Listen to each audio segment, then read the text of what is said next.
ಶ್ರೀ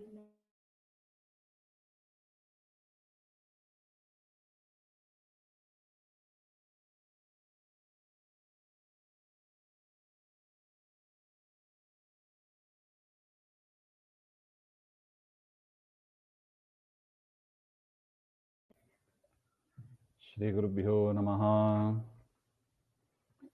ನರಸಿಂಹೋ ಕಿಲಾಜ್ಞಾನಮತಧ್ವಾಂತದಿವಾಕರಃ ಜಯತ್ಯಮಿತಸಜ್ಞಾನಸುಖಶಕ್ತಿಭಯೋನಿಧಿಃ ವ್ಯಾಸಾಯ ಭವನಾಶಾಯ ಶ್ರೀಶಾಯ ಗುಣರಾಶಯೇ ಹೃದ್ಯಾಯ ಶುದ್ಧವಿದ್ಯಾಯ ಮಧ್ವಾಯ ಚ ನಮೋ ನಮಃ. ಪ್ರಥಮೋ ಹನುಮಾನ್ನಾಮ ದ್ವಿತೀಯೋ ಭೀಮ ಏವ ಚ ಪೂರ್ಣಪ್ರಜ್ಞಸ್ತೃತೀಯಸ್ತು ಭಗವತ್ಕಾರ್ಯಸಾಧಕಃ. ಆಪಾದಮೌಲಿಪರ್ಯಂತಂ ಗುರುಣಾಮಾಕೃತಿಂ ಸ್ಮರೇತ್ ತೇನ ವಿಘ್ನಾಃ ಪ್ರಣಶ್ಯಂತಿ ಸಿದ್ಧ್ಯಂತಿ ಚ ಮನೋರಥಾಃ. ಶ್ರೀಗುರುಭ್ಯೋ ನಮಃ. ನಾರಾಯಣಾಯ ಪರಿಪೂರ್ಣಗುಣಾರ್ಣವಾಯ ವಿಶ್ವೋದಯಸ್ಥಿತಿಲಯೋ ನಿಯತಿಪ್ರದಾಯ ಜ್ಞಾನಪ್ರದಾಯ ವಿಬುಧಾಸುರಸೌಖ್ಯದುಃಖಸತ್ಕಾರಣಾಯ ವಿತತಾಯ ನಮೋ ನಮಸ್ತೆ.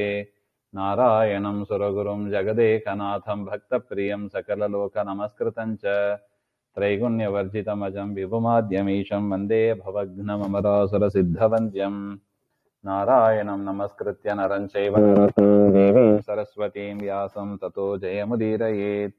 ಕೃಷ್ಣಾಯ ವಾಸುದೇವಾಯ ಹರಯೇ ಪರಮಾತ್ಮನೆ ಪ್ರಣತಃ ಕ್ಲೇಶನಾಶಾಯ ಗೋವಿಂದಾಯ ನಮೋ ನಮಃ. ಶ್ರೀ ಗುರುಭ್ಯೋ ನಮಃ. ಕೇಳಿಸ್ತಾ ಇದೆಯಾ?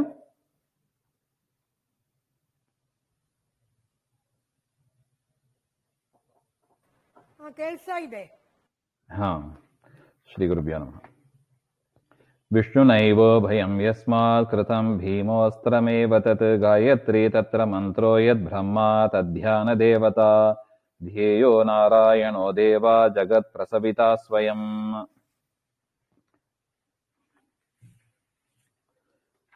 ಹಿಂದೆ ನೋಡಿದಂತೆ ಉಪಪಾಂಡವರನ್ನ ಸಂಹಾರ ಮಾಡಿ ಆ ತಲೆಯನ್ನ, ಆ ರುಂಡಗಳನ್ನ ದುರ್ಯೋಧನನಿಗೆ ತೋರಿಸಿದಾಗ ದುರ್ಯೋಧನ ಸಾಧು ಸಾಧು ಅಂತ ಹೇಳಿ ದೇಹವನ್ನು ಬಿಟ್ಟ. ಈ ಸುದ್ದಿ ಒಂದು ಸಾರಥಿಯ ಮೂಲಕ, ದುಷ್ಟದ್ಯುಮ್ನನ ಸಾರಥಿಯ ಮೂಲಕ ದ್ರೌಪದಿ ದೇವಿಗೆ ಗೊತ್ತಾಗಿ ಅವರು ಭೀಮಸೇನ ದೇವರಿಗೆ ಹೇಳಿದಾಗ ಭೀಮಸೇನ ದೇವರು ಹಿಂಬಾಲಿಸಿಕೊಂಡು ಬಂದರು. ಅಶ್ವತ್ಥಾಮರನ್ನ ಹಿಂಬಾಲಿಸಿಕೊಂಡು ಬಂದರು. ಭೀಮಸೇನ ದೇವರು ಬರುವುದನ್ನು ನೋಡಿ ಅಶ್ವತ್ಥಾಮರು ತಾವು ಕೂಡ ರಥದಲ್ಲಿ ಓಡಿ ಹೋದರು. ಹಾಗೆ ಅಂತ ನೋಡ್ತೀವಿ. ಭೀಮಸೇನ ದೇವರು ಬಂದ ಕೂಡಲೇ ಕೃಷ್ಣನು ಕೂಡ ಅರ್ಜುನನನ್ನ ಕೂಡಿಸಿಕೊಂಡು ಬರ್ತಾ ಇದ್ದಾನೆ. ಎಷ್ಟು ಓಡಿದರೂ ಕೂಡ ಅಶ್ವತ್ಥಾಮರು ತಪ್ಪಿ ಹೋಗ್ಲಿಕ್ಕೆ ಆಗಿಲ್ಲ. ಭೀಮಸೇನ ದೇವರು ಹಿಂಬಾಲಿಸಿಕೊಂಡು ಬರ್ತಾನೆ ಇದ್ರು. ಅದರಿಂದ ಪ್ರಾಣ ರಕ್ಷಣೆಗಾಗಿ ಅಶ್ವತ್ಥಾಮರು ಬ್ರಹ್ಮಾಸ್ತ್ರವನ್ನ ಪ್ರಯೋಗ ಮಾಡಿದರು. ಆಗ ಪರಮಾತ್ಮನು ಕೂಡ ಅರ್ಜುನನಿಗೆ ಹೇಳ್ತಾನಂತೆ, ನೀನು ಕೂಡ ಬ್ರಹ್ಮಾಸ್ತ್ರ ಬಿಡು. ಯಾಕೆ? ಭೀಮಸೇನ ದೇವರು ಕೂಡ ಏನು ಮಾಡೋದಿಲ್ಲ. ಬ್ರಹ್ಮಾಸ್ತ್ರ ಭೀಮಸೇನ ದೇವರನ್ನು ಏನು ಮಾಡೋದಿಲ್ಲ. ಆ ಬ್ರಹ್ಮಾಸ್ತ್ರವು ಕೂಡ ಏನಾಗಬಾರದು, ವ್ಯರ್ಥ ಆಗಬಾರದು. ಬ್ರಹ್ಮಾಸ್ತ್ರ ಬಿಟ್ಟರು ಕೆಲಸ ಆಗಿಲ್ಲ ಅಂತ ಆಗಬಾರ್ದು. ಅದರಿಂದ ನಿಯಮೇನ ಆಗಬೇಕು. ಅದರಿಂದ ಅರ್ಜುನನಿಗೆ ನೀನು ಬ್ರಹ್ಮಾಸ್ತ್ರ ಬಿಡು ಅಂತ ಹೇಳಿದರು. ಈ ರೀತಿಯಾಗಿ 2 ಬ್ರಹ್ಮಾಸ್ತ್ರ ಬಂತು. ಇದರ ಮೇಲೆ ಒಂದು ಪ್ರಶ್ನೆ. ಭೀಮಃ ಅವಧ್ಯ ಏವ ಭವತು ಅಸ್ತ್ರಂ ಚ ಮೋಘಂ ಖಿನ್ನ ಸ್ಯಾತ್. ಆಯ್ತು, ಭೀಮಸೇನ ದೇವರು ಅವಧ್ಯರಾಗಿ ಇರಲಿ, ಅಸ್ತ್ರ ಅದು ಅಮೋಘ, ಅದು ಮೋಘ ಆಯಿತು ಅಂದ್ರೆ ಏನು, ವ್ಯರ್ಥ ಆಯಿತು ಅಂತ ಆಗಲಿ, ಏನ್ ತೊಂದರೆ ಬಂತು?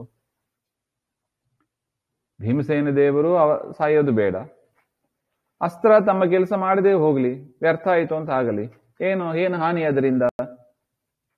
ಹಾಗೆ ಅಂತ ಪ್ರಶ್ನೆ. ಅದಕ್ಕೆ ಹೇಳ್ತಾ ಇದ್ದಾರೆ ವಿಷ್ಣುನ ಇತಿ ವಿಷ್ಣುನೈವ ಉಭಯಂ ಯಸ್ಮಾತ್.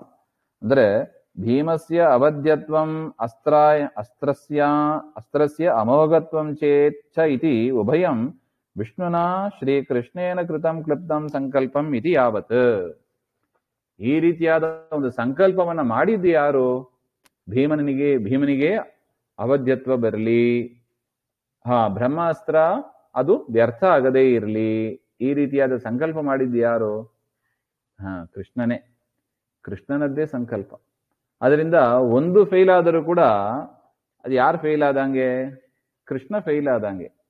ಕೃಷ್ಣ ಫೇಲ್ ಆದ ಅಂದ್ರೆ ಅವನು ಸ್ವಾಮಿ, ಈಶ, ಒಡೆಯ, ಭಗವಂತ, ಸರ್ವೋತ್ತಮ ಎಲ್ಲಾ ಬಿರುದು ಹೋಯ್ತು. ಯಾಕೆ? ದೇವರ ಸಂಕಲ್ಪವೇ ನಡೆಯೋದಿಲ್ಲ. ಇನ್ನು ಅವನನ್ನು ನಂಬಿಕೊಂಡು ಅವನನ್ನು ಕೊಂಡಾಡುತ್ತಾ, ಅವನನ್ನ ಸ್ತೋತ್ರ ಮಾಡುತ್ತಾ, ಅವನನ್ನು ಕುರಿತಾಗಿ ವೇದಾದಿಗಳನ್ನ ಪಾರಾಯಣ ಮಾಡಿ, ಶಾಸ್ತ್ರ ಓದಿ ಕೇಳಿ ಮೋಕ್ಷ ಕೊಡ್ತೀವಿ ನಂಬ್ಕೊಂಡು ಅವನಿಂದ ಆಗದೆ ಹೋಗ್ಬಿಟ್ರೆ ಎಷ್ಟು ಪ್ರಶ್ನೆ ಬರ್ತದೆ ನೋಡಿ. ಅದರಿಂದ ಕೃಷ್ಣನಿಗೆ ಚ್ಯುತಿ ಬರುವಂತೆ, ಕೃಷ್ಣನಲ್ಲಿ ದೋಷ ಬರುವಂತೆ ನಾವೇನ್ ಮಾಡಬಾರ್ದು? ವ್ಯಾಖ್ಯಾನ ಮಾಡಬಾರ್ದು. ಯಾವತ್ತೂ ಅಷ್ಟೆ. ಆಯ್ತು, ಪ್ರಕೃತಿ ಏನಾಯ್ತು? ಪರಮಾತ್ಮನೇ ಫಸ್ಟ್ ಸರಿಯಾಗಿ ಅರ್ಥ ಮಾಡ್ಕೋಬೇಕು. ಬ್ರಹ್ಮಾಸ್ತ್ರ ಅಮೋಘವಾಗಬೇಕು ಅಂದ್ರೆ ವ್ಯರ್ಥ ಆಗಬಾರದು, ಮತ್ತು ಭೀಮಸೇನ ದೇವರು ಸಾಯಲೂಬಾರದು. ಎರಡನ್ನೂ ಮ್ಯಾನೇಜ್ ಮಾಡಬೇಕು. ಅದು ಹೇಗೆ? ಯಾಕೆ? ಕೃಷ್ಣನ ಸಂಕಲ್ಪವೇ ಆಗಿದೆ. ತಸ್ಮಾತ್ ಭೀಮ ಅವಧ್ಯ ಏವ. ಅದರಿಂದ ಭೀಮ ಅವಧ್ಯನಾಗಿರೋದು ಯಾರ ಸಾಮರ್ಥ್ಯದಿಂದ? ಕೃಷ್ಣನ ಸಂಕಲ್ಪದಿಂದ. ಸ್ವತಃ ಭೀಮಸೇನ ದೇವರು ಕೂಡ ಎಂಥವರು? ಅಸ್ವತಂತ್ರರೇ. ಭೀಮಸೇನ ದೇವರೇ ಅಸ್ವತಂತ್ರರು ಅಂತ ಆದ ಮೇಲೆ ನಮ್ಮ ನಿಂಪಾಡಿ ಏನು? ಹಾಗೆ ಅಂತ ನಾವೇ ಊಹೆ ಮಾಡ್ಕೋಬಹುದು.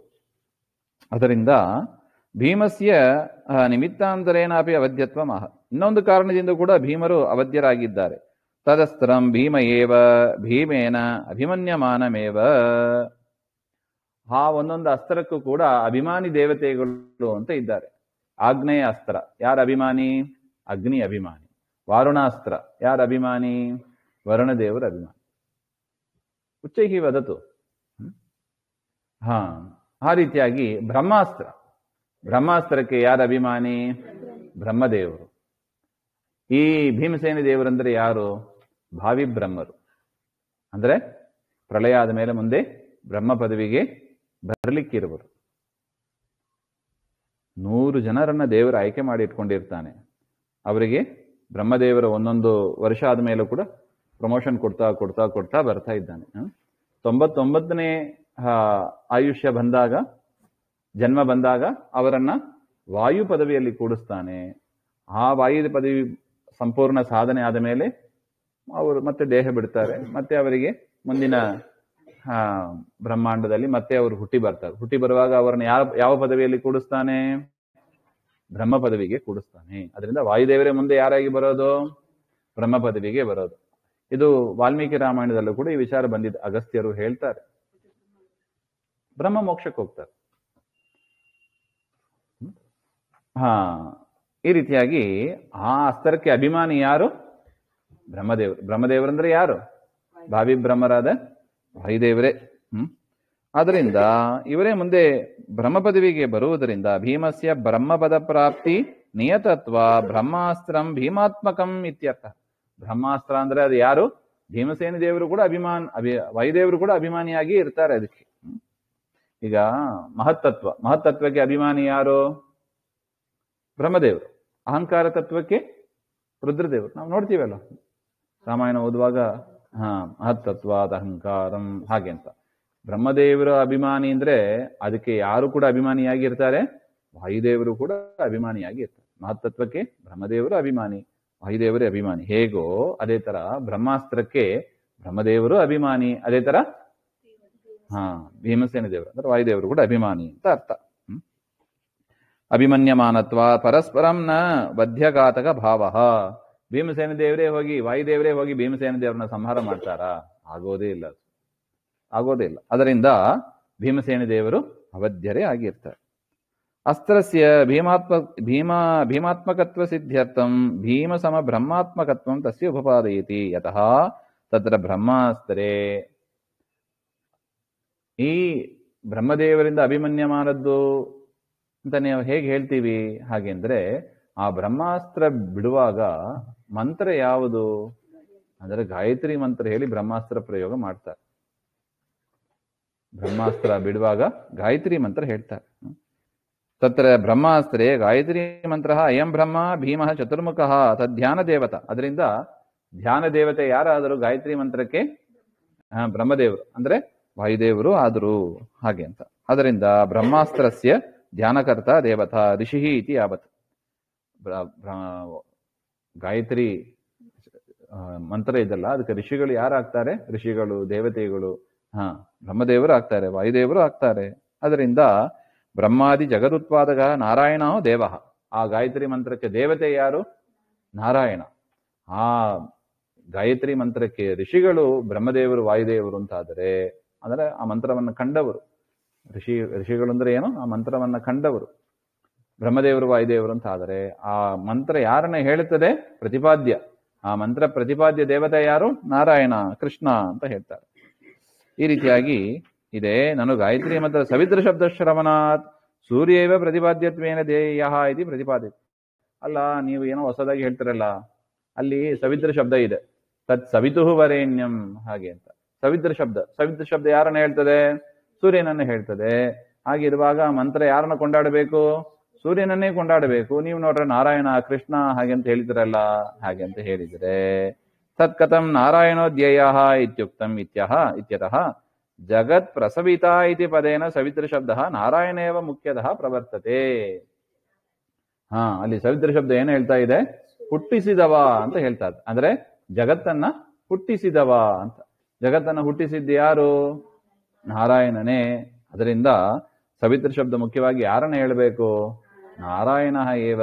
ಅನಂತರ ಸೂರ್ಯನನ್ನೆಲ್ಲ ಹೇಳ್ತದೆ ಅಂತ ಇಟ್ಕೋಬೇಕು. ಅದು ದೇವರು ಕೊಟ್ಟ ಮಂತ್ರ.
ಗುರುಜಿ ಬಿಟ್ಟು ಬಿಟ್ಟು ಬರ್ತಾ ಇದೆ.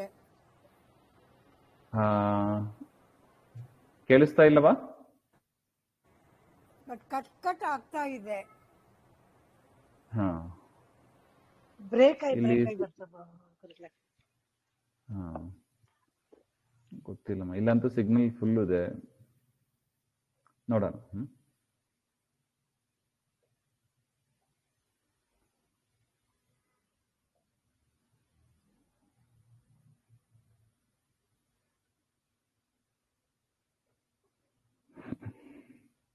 ಇನ್ನು ಅಶ್ವತ್ಥಾಮ್ನಃ ಲಜ್ಜಾಜನನಾರ್ಥಂ ತತ್ಕೃತಂ ಸಾಹಸಂ ಶ್ರೀಕೃಷ್ಣಃ ಧರ್ಮರಾಜ ಅರ್ಜುನೌ ಪ್ರತ್ಯಾಹ ಇತ್ಯಾಹ.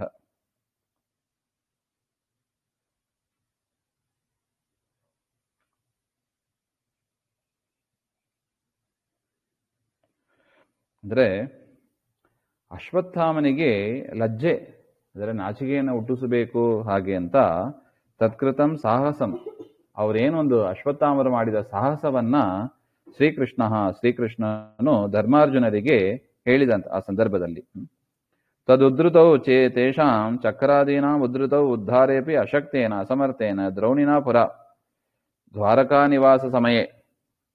ಅಂದ್ರೆ ಕೃಷ್ಣ ಒಂದು ಕಥೆಯನ್ನು ಹೇಳ್ತಾನೆ. ರಥದಲ್ಲಿ ಯಾರು ಕೂತಿದ್ರು? ಯುಧಿಷ್ಠಿರ ಮತ್ತು ಅರ್ಜುನ ಇಬ್ಬರನ್ನು ಕರ್ಕೊಂಡ್ ಬಂದಿದ್ದ. ಇಬ್ರು ಕೂತಿದ್ರು ಅಲ್ಲಿ. ಅವರಿಗೆ ಪರಮಾತ್ಮ ಒಂದು ಕಥೆಯನ್ನು ಹೇಳ್ತಾನೆ. ಏನು ಅಂತ? ಈ ಅಶ್ವತ್ಥಾಮರಿಗೆ ಆಯುಧಗಳನ್ನ ಎತ್ತಲಿಕ್ಕಾಗಿಲ್ಲ ಹಾಗೆ ಅಂತ ಹೇಳ್ತಾನೆ. ಯಾವ ಆಯುಧ?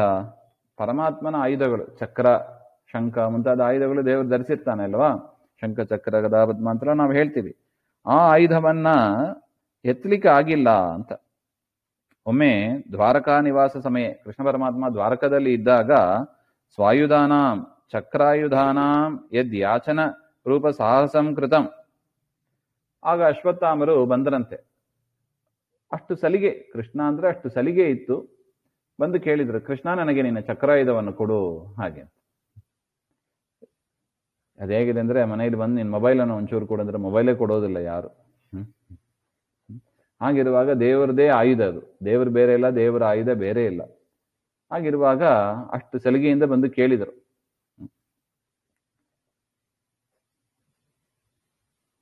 ಪರಮಾತ್ಮ ಹೇಳಿದ ಅಂತ, ಹೌದಾ, ನನ್ನ ಆಯುಧ ಬೇಕಾ ನಿಮಗೆ, ತಗೊಳ್ಳಿ, ಅಲ್ಲೇ ಇದೆ ತಗೊಳ್ಳಿ ಹಾಗೆ ಅಂತ ಒಂದು ಮಾಡವನ್ನು ತೋರಿಸಿ, ಮಾಡದಲ್ಲಿ ಇದೆ ತಗೊಳ್ಳಿ ಹಾಗೆ ಅಂತ.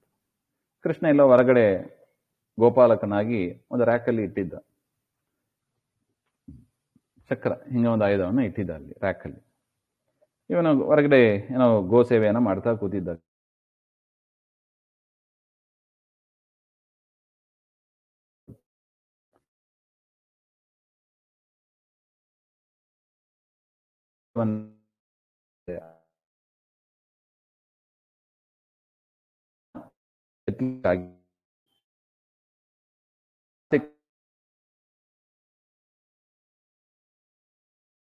ಒಳಗಿಂದ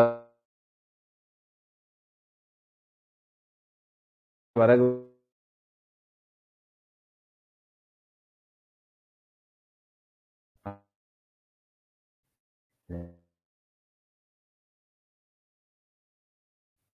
ಆತ್ಮನ ವಾಯ್ಸ್ ಬ್ರೇಕ್ ಆಗಿ ಬರ್ತಾ ಆಚಾರ್ಯ.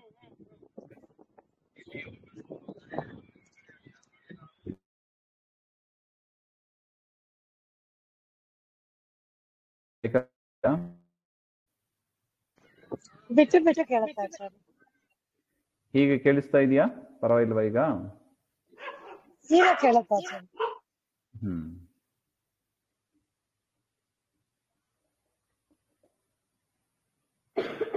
ಇಲ್ಲಿ ಕನೆಕ್ಟಿಂಗ್ ಅಂತ ಬರ್ತಾ ಇದೆ ಆ ಟೈಮಲ್ಲಿ. ನೋಡೋಣ. ಅಸ್ತು. ಈ ರೀತಿಯಾಗಿ ಈ ವಿಚಾರವನ್ನ ಕೃಷ್ಣ ಪಾರ್ಥರು, ಶ್ರೀಕೃಷ್ಣನು ಪಾರ್ಥಯೋ ಧರ್ಮಾರ್ಜುನರ ಮುಂದೆ ಈ ವಿಚಾರವನ್ನ ಹೇಳ್ತಾನೆ. ದ್ರೌಣ್ಯುಕ್ತಮಪಿ ದ್ಯೋತಯತಿ ಇತಿ ಬೋಧ್ಯಂ ಮಯಿ ಬ್ರಹ್ಮಶಿರೋನಾಂ ಅಸ್ತ್ರಮಸ್ತಿ ಇತಿ ತತ್ವಂ ಗೃಹೀತ್ವಾ ಮಮ ತ್ವದಾಯುಧಾನಿ ದೇಹೀತಿ ಅಶ್ವತ್ಥನಾಮ್ನ ಕೃಷ್ಣಂ ಪ್ರತಿ ಅವದತ್. ನನ್ನ ಹತ್ರ ಬ್ರಹ್ಮಾಸ್ತ್ರ ಇದೆ, ನೀನು ಬ್ರಹ್ಮಾಸ್ತ್ರವನ್ನ ತೆಗೆದುಕೊಂಡು ಆಯುಧಗಳನ್ನೆಲ್ಲ ಕೊಡು ಹಾಗೆ ಅಂತ ಕೃಷ್ಣನಿಗೆ ಹೇಳಿದರಂತೆ. ಯಾರು? ಅಶ್ವತ್ಥಾಮರು ಬಂದಾಗ ಏನ್ ಮಾಡಿದರು? ನನ್ನ ಹತ್ರ ಬ್ರಹ್ಮಾಸ್ತ್ರ ಇದೆ, ನಾನು ನಿನಗೆ ಅದನ್ನ ಕೊಡ್ತೇನೆ, ನಿನಗೆ ವಾಪಸ್ ಏನ್ ಕೊಡಬೇಕು? ಚಕ್ರಾಯುಧವನ್ನು ಕೊಡಬೇಕು ಹಾಗೆ ಅಂತ ಹೇಳಿದ್ರಂತೆ. ಹಾಗೆ ಏನಾಯ್ತು? ಪೃಷ್ಟೇನೋಕ್ತಂ ತ್ವಯಾ ಹೀನಾಂ ಕೃತ್ವಾ ದುರ್ಯೋಧನಾಯ ಗಾಂ ದಾತುಂ ತ್ವದಾಯುಧಂ ಮೇ ಅಧ್ಯೇತ್ಯೇವ ಮುಕ್ತೆ ಆತ್ಮನೋದಿತಂ ಮೈವಂ ಕಾರ್ಷಿಃ ಪುನರಿತಿ ಧ್ಯಾಯತ ಅಬ್ಧೇಸ್ತಟೇ ಸ್ವಮೂ ಹಾಗೆ ಅಂತ.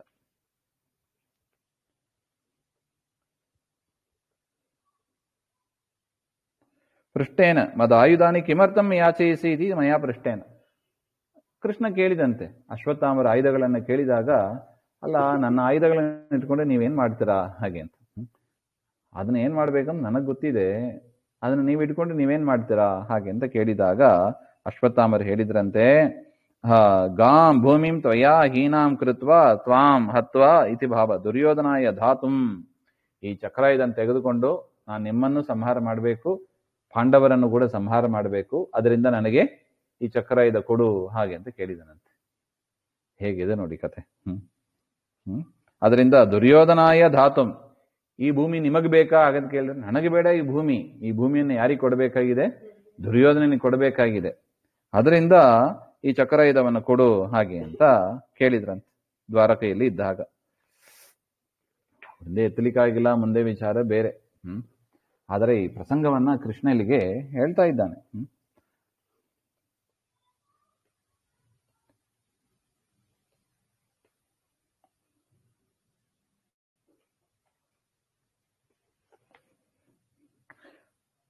ತದನಂತರ ಸಮುದ್ರ ತೀರದಲ್ಲಿ ನಿಂತು ತಪಸ್ಸು ಮಾಡಿ ಇನ್ನೊಂದ್ಸಲ ಈ ಬುದ್ಧಿ ಬರಬಾರದು ನನಗೆ ಹಾಗೆ ಅಂತ ಪ್ರಾಯಶ್ಚಿತ್ತವನ್ನು ಕೂಡ ಮಾಡ್ಕೊಂಡ್ರಂತೆ ಅಶ್ವತ್ಥಾಮ. ಇಷ್ಟು ವಿಚಾರವನ್ನ ಹೇಳ್ತಾ ಇದ್ದಾರೆ. ತದಸ್ತ್ರಂ ಪ್ರಜ್ವಲ ದೃಷ್ಟ್ವಾ ಅಪಾಂಡವತ್ವ ವಿಧಿತ್ಸಯ ಧರಾಯಾಂ ದ್ರೋಣಿನಾ ಮುಕ್ತಂ ಕೃಷ್ಣೇನ ಪ್ರೇರಿತೋರ್ಜುನಃ ಸ್ವಸ್ತ್ಯಸ್ತು ದ್ರೋಣಪುತ್ರಾಯ ಭೂತೇಭ್ಯೋ ಮಹ್ಯಮೇವ ಚ ಇತಿ ಬ್ರುವನ್ ಸದೇವಾಸ್ತ್ರಂ ಅಸ್ತ್ರಶಾಂತ್ಯೈ ವ್ಯಸರ್ಜಯತ್.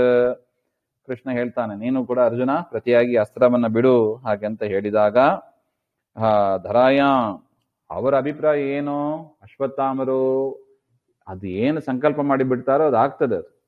ಅವರ ಸಂಕಲ್ಪ ಏನಿತ್ತು, ಭೂಮಿಯಲ್ಲಿ ಪಾಂಡವರ ಸಂತತಿ ಯಾವುದು ಇರಬಾರದು, ಅಪಾಂಡವತ್ವ ವಿದಿತ್ಸಯ, ಭೂಮಿಯಲ್ಲಿ ಪಾಂಡವರೇ ಇರಬಾರ್ದು, ಪಾಂಡವರ ಸಂತತಿಯಿಂದ ಅವರಿಗೆ ಸಂಬಂಧಪಟ್ಟವರು ಯಾರು ಇರಬಾರ್ದು, ಆ ರೀತಿಯಾಗಿ ಮಾಡುವಂತ ಬ್ರಹ್ಮಾಸ್ತ್ರ ಪ್ರಯೋಗ ಮಾಡಿದ್ದಾರೆ, ಅದು ಗೊತ್ತಿದೆ.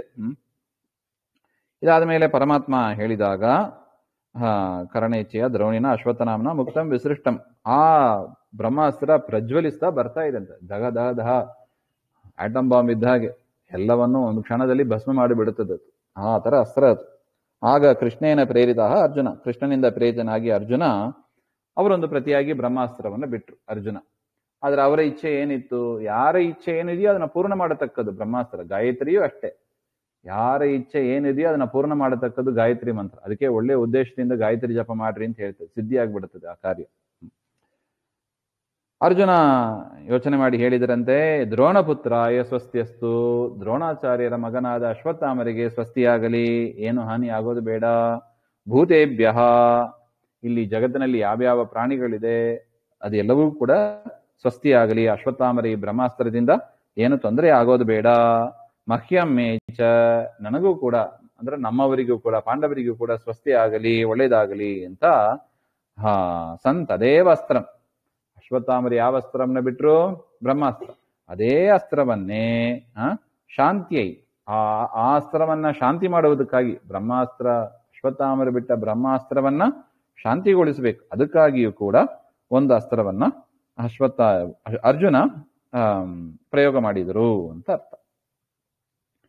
ಅನಸ್ತ್ರಜ್ಞೇಷು ಮುಕ್ತಂ ತದ್ ಹನ್ಯಾತ್ ಅಸ್ತ್ರಮುಚಂ ಯತಃ ಗುರುಭಕ್ತ್ಯ ತತೋ ದ್ರೋಣೇಃ ಸ್ವಸ್ತ್ಯಸ್ತು ಇತ್ಯಾಹ ವಾಸಭಿಃ.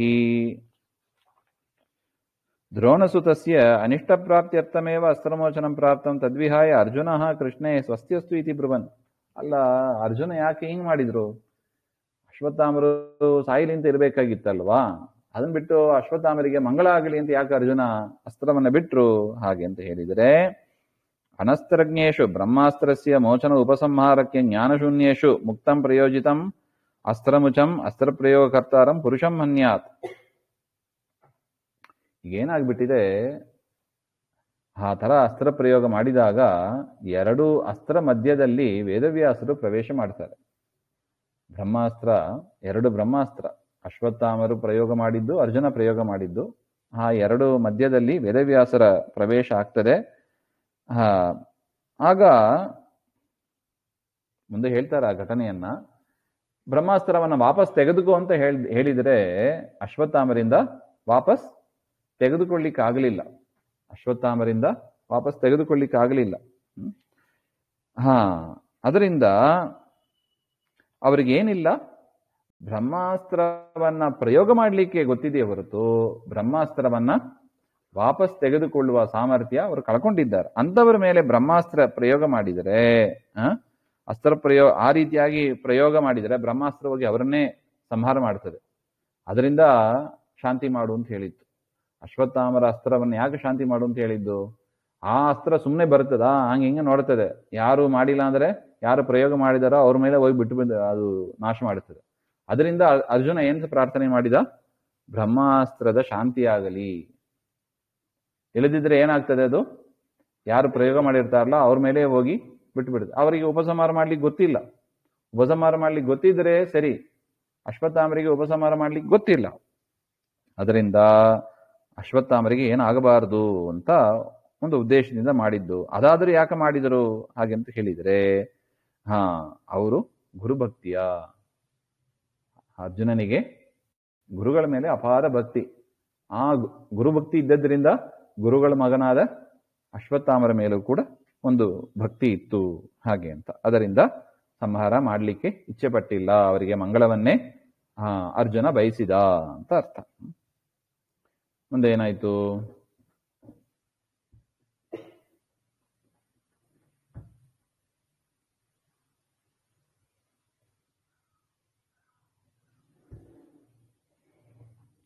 ತದಸ್ತ್ರಯೋಸ್ತು ಸಂಯೋಗೇ ಭೂತಾನಾಂ ಸಂಹೃತಿರ್ಭವೇದ್ ಭೂತಾನಾಂ ಸ್ವಸ್ತಿರಪ್ಯತ್ರ ಕಾಂಕ್ಷಿತಾ ಕರುಣಾತ್ಮನ. ಇನ್ನು ಭೂತಗಳ ಸ್ವಸ್ತಿಯನ್ನ ಯಾಕೆ ಬಯಸಿದ ಹಾಗೆಂದರೆ ಎರಡು ಬ್ರಹ್ಮಾಸ್ತ್ರ ಸೇರಿದರೆ ಏನಾಗ್ತದೆ, ಇಡೀ ಜಗತ್ತೇ ನಾಶವಾಗಿಬಿಡುತ್ತದೆ. ಅಶ್ವತ್ಥಾಮರು ಪ್ರಯೋಗ ಮಾಡಿದ್ದು ಅಷ್ಟೇ. ಅದರಿಂದ ಎರಡು ಬ್ರಹ್ಮಾಸ್ತ್ರ ಸೇರಿದರೆ ಭೂತಗಳಿಗೆ, ಜಗತ್ತಿನಲ್ಲಿ ಯಾವ್ಯಾವ ಪ್ರಾಣಿಗಳಿದ್ದಾರೆ ಅದೆಲ್ಲವೂ ಕೂಡ ನಾಶವನ್ನು ಹೊಂದುತ್ತದೆ. ಅದರಿಂದ ಜಗತ್ತಿನ ಒಂದು ಮಂಗಳವೂ ಆಗಲಿ ಅಂದ್ರೆ ಜಗತ್ತಿನಲ್ಲಿ ಇರುವ ಜನರಿಗೆ ಮೇಲೆ ಇರುವ ಒಂದು ಕರುಣೆಯಿಂದ ಅರ್ಜುನ ಆ ರೀತಿಯಾಗಿ ಅಪೇಕ್ಷೆ ಪಟ್ಟು ಬ್ರಹ್ಮಾಸ್ತ್ರವನ್ನ ಪ್ರಯೋಗ ಮಾಡಿದ ಅಂತ ಹೇಳ್ತಾರೆ. ತದಾಪ್ಯಸ್ತ್ರದ್ವಯಂ ಯುಕ್ತಂ ಭೂತಾನಾಂ ನಾಶಕೃಧ್ರುವಂ ತಸ್ಮಾನ್ ನಿವಾರಯನ್ ಯೋಗಂ ತಯೋರ್ಮಧ್ಯೆ ಅಭವತ್ ಕ್ಷಣಾತ್ ನಿಸ್ಸೀಮ ಶಕ್ತಿ ಪರಮಃ ಕೃಷ್ಣ ಸತ್ಯವತಿ ಸುತಃ. ಆದರೂ ಕೂಡ ಎರಡು ಅಸ್ತ್ರ ಒಂದಕ್ಕೊಂದು ಸೇರಿಕೊಂಡ್ರೆ ಏನಾಗ್ತದೆ, ಜಗತ್ತಿನಲ್ಲಿ ಹಾನಿಯಾಗ್ತದೆ ಎಂದ ದೃಷ್ಟಿಯಿಂದ ಸತ್ಯವತಿಯ ಮಗನಾದ ವೇದವ್ಯಾಸರು ಆ ಎರಡು ಬ್ರಹ್ಮಾಸ್ತ್ರದ ಮಧ್ಯದಲ್ಲಿ ಪ್ರಾದುರ್ಭಾವವನ್ನು ಪಡೆದರು. ಅವರು ಪ್ರಕಟ ಆಗಿ ಆ ಅಸ್ತ್ರವನ್ನು ನಿಲ್ಲಿಸ್ತಾರೆ. ಎರಡಕ್ಕೆರಡು ಒಂದಕ್ಕೂ ಸಂಘರ್ಷಣ ಆಗದಂತೆ ಆ ಎರಡು ಅಸ್ತ್ರದ ಮಧ್ಯದಲ್ಲಿ ಬಂದು ನಿಲ್ಲಿಸ್ತಾರೆ ವೇದವ್ಯಾಸರು. ಸಂಸ್ಥಾಪ್ಯ ಅಸ್ತ್ರದ್ವಯಂ ದೂರೇ ತಾವಾಹ ಪುರುಷೋತ್ತಮಃ ಸಂತಿ ಹ್ಯಸ್ತ್ರವಿದಃ ಪೂರ್ವಂ ಪ್ರಾಯಶ್ಚೈತನ್ಯತೈಃ ಕೃತಂ ಲೋಕೋಪದ್ರವ ಕೃತ್ಕರ್ಮ ಸಂತಃ ಕುರ್ಯುಃ ಕಥಂ ಕ್ವಚಿತ್. ವೇದವ್ಯಾಸರು ಹೇಳಿದರಂತೆ, ಅಸ್ತ್ರದ್ವಯಂ ದೂರೇ ಸಂಸ್ಥಾಪ್ಯ, ಎರಡು ಅಸ್ತ್ರವನ್ನು ಕೂಡ ದೂರದಲ್ಲಿ ನಿಲ್ಲಿಸಿ ತೌ ಅಶ್ವತ್ಥಾಮ ಅರ್ಜುನವು ಪ್ರತ್ಯಾಹ, ಅಶ್ವತ್ಥಾಮರಿಗೂ ಅರ್ಜುನನಿಗೂ ಹೇಳಿದರಂತೆ ವೇದವ್ಯಾಸರು. ಏನು ಅಂತ, ಪುರಾ ಪ್ರಾಯೋ ಅಸ್ತ್ರವೇದ ಅಭೂವನ್, ಹಿಂದೆ ಈ ಬ್ರಹ್ಮಾಸ್ತ್ರವನ್ನ ಬಲ್ಲವರು ಇದ್ರು, ಈ ಬ್ರಹ್ಮಾಸ್ತ್ರವನ್ನ ಬಲ್ಲ ಅನೇಕ ವೀರ ಮಹಾವೀರರು ಹಿಂದೆ ಇದ್ರು, ತಿಳಿದವರಾದ ಬ್ರಹ್ಮಾಸ್ತ್ರವನ್ನ ತಿಳಿದವರಾದ ಅನೇಕ ವೀರರು ಇದ್ರು, ಈಗಲೂ ಕೂಡ ಇದ್ದಾರೆ. ಅಸ್ತ್ರವಿಧ ಸಂತಿ ಇದಾನೀಮಪಿ, ಈಗಲೂ ಕೂಡ ಇದ್ದಾರೆ. ತೈಹಿ ಅಸ್ತ್ರವಿದ್ಭಿಹಿ ಏತಾದೃಶಂ ಲೋಕೋಪದ್ರವಕೃತ್ ನ ಕೃತಂ. ಆದರೂ ಕೂಡ ಹಿಂದೆ ಯಾರೂ ಕೂಡ ಈ ರೀತಿಯಾಗಿ ಎರಡು ಅಸ್ತ್ರ ಒಟ್ಟಿಗೆ ಬರುವಂತೆ ಯಾರೂ ಪ್ರಯೋಗ ಮಾಡಿಲ್ಲ. ಇದನ್ನು ನೀವು ಹೊಸದಾಗಿ ಕಲ್ತ್ಕೊಂಡ್ ಬಂದಿದ್ರೆ ತಿಳ್ಕೋಬೇಡಿ. ಹಿಂದೆಯೂ ಕೂಡ ಅನೇಕ ಜನರಿಗೆ ಬ್ರಹ್ಮಾಸ್ತ್ರ ಗೊತ್ತಿತ್ತು, ಈಗಿರುವವರು ಕೂಡ ಗೊತ್ತಿದೆ. ಆದರೂ ಕೂಡ ಯಾರು ಏನ್ ಮಾಡಿಲ್ಲ, ಈ ರೀತಿಯಾಗಿ ಒಂದು ಬ್ರಹ್ಮಾಸ್ತ್ರಕ್ಕೆ ಇನ್ನೊಂದು ಬ್ರಹ್ಮಾಸ್ತ್ರಕ್ಕೂ ಸಂಘರ್ಷ ಆಗುವಂತೆ, ಅದರಿಂದ ಏನಾಗ್ತದೆ, ಲೋಕಕ್ಕೆ ತೊಂದರೆ ಆಗ್ತದೆ, ಲೋಕಕ್ಕೆ ಹಾನಿ ಆಗ್ತದೆ. ಅಂತ ಬ್ರಹ್ಮಾಸ್ತ್ರವನ್ನ ಹಿಂದೆ ಯಾರು ಪ್ರಯೋಗ ಮಾಡಿಲ್ಲ, ಈಗಲೂ ಕೂಡ ಯಾರು ಪ್ರಯೋಗ ಮಾಡ್ತಾ ಇಲ್ಲ. ಆದರೆ ನೋಡಿದ್ರೆ ನೀವಿಬ್ರು ಕೂಡ ಈ ರೀತಿಯಾಗಿ ಮಾಡ್ತಾ ಇದ್ದೀರಾ ಹಾಗೆಂತ ವೇದವ್ಯಾಸರು ಹೇಳ್ತಾ ಇದ್ದಾರೆ.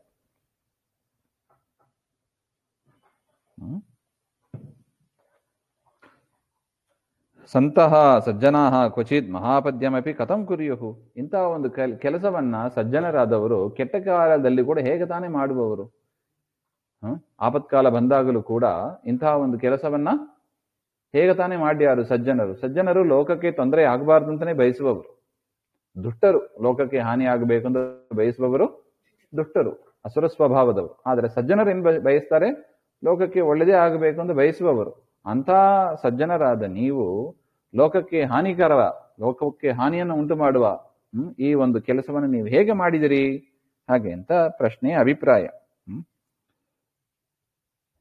ಇತ್ಯುಕ್ತೋ ಫಲ್ಗುಣಃ ಪ್ರಾಹ ಮಯಾ ಮುಕ್ತಂ ಮಹಾಪದಿ ಶಾಂತ್ಯರ್ಥಮೇವ ಚ ವಿಭೋ ಕ್ಷಂತವ್ಯಂ ಭವತಾ ತತಃ. ಈ ರೀತಿಯಾಗಿ ಹೇಳಿದಾಗ, ವೇದವ್ಯಾಸರು ಹೇಳಿದಾಗ ಅರ್ಜುನ ಹೇಳಿದರಂತೆ, ಹೇ ವಿಭೋ, ಸರ್ವ ಸಮರ್ಥರಾದ ವಿಷ್ಣುವಿನ ಅವತಾರ, ಹೇ ವಿಭೋ ವೇದವ್ಯಾಸರೇ, ಮಹಾಪದಿ ಪ್ರಾಪ್ತಾಯಾಮ್, ಮಹಾ ಆಪತ್ಕಾಲ ಬಂದಿತ್ತು. ಭೀಮಸೇನ ದೇವರ ಮೇಲೆ ಬಿಡುವಂತೆ ಇಲ್ಲ, ಅದು ವ್ಯರ್ಥ ಭೀಮಸೇನ ದೇವರು ಅವಧ್ಯರು.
ಹಾ, ಈ ರೀತಿಯಾಗಿ ಅಶ್ವತ್ಥಾಮರಿಂದ ಪ್ರಯೋಗಿಸಲ್ಪಟ್ಟ ಆ ಅಸ್ತ್ರದಿಂದ ನಮಗೆ ಮಹಾ ಆಪತ್ತು ಬಂದಿತ್ತು. ಅದರಿಂದ ಅಸ್ತ್ರ ಶಾಂತಿಗಾಗಿ ನಾನು ಅಸ್ತ್ರವನ್ನ ಪ್ರತಿಯಾಗಿ ಬ್ರಹ್ಮಾಸ್ತ್ರವನ್ನ ನಾನು ಪ್ರಯೋಗ ಮಾಡಿದೆ ಹಾಗೆ ಅಂತ ಅರ್ಜುನ ಇಷ್ಟು ಹೇಳಿದರಾಗ, ನದು ಪರಹನನಾರ್ಥಂ, ಇನ್ನು ಯಾರ ಹಾನಿ ಕೂಡ ಮಾಡಬಾರದು, ಯಾವ ಸಜ್ಜನರಾಗಲಿ ಜಗತ್ತಿನಲ್ಲಿ ಯಾರನ್ನು ಕೂಡ ಅದು ಹಿಂಸೆ ಮಾಡಬಾರದು ಅಂತ ನಾನು ಅಪೇಕ್ಷೆ ಪಟ್ಟೆ ನಾನು ಆ ಬ್ರಹ್ಮಾಸ್ತ್ರವನ್ನ ಪ್ರಯೋಗ ಮಾಡಿದ್ದೇನೆ. ಆ ಕಾರಣದಿಂದ ತಾವು ನಾನು ಮಾಡಿದ ಈ ಕೃತ್ಯವನ್ನ ಕ್ಷಮಿಸಬೇಕು, ನಾ ಮಾಡಿದ ಈ ಕಾರ್ಯವನ್ನ ನೀವು ಕ್ಷಮಿಸಬೇಕು ಹಾಗೆ ಅಂತ ಅರ್ಜುನ ಪ್ರಾರ್ಥನೆಯನ್ನು ಕೂಡ ಮಾಡ್ತಾ ಇದ್ದಾನೆ. ಆಗ ದ್ರೋಣಾಚಾರ್ಯರು ಏನು ಹೇಳಿದ್ರು ಹಾಗೆ ಅಂತ ಮುಂದೆ ಸೇರಿದಾಗ ನೋಡೋಣ. ಶ್ರೀಮಧ್ವಾಂತರ್ಗತ ಶ್ರೀಕೃಷ್ಣ ಅರ್ಪಣಮಸ್ತು. ಶ್ರೀ ಹರಯೇ ನಮಃ.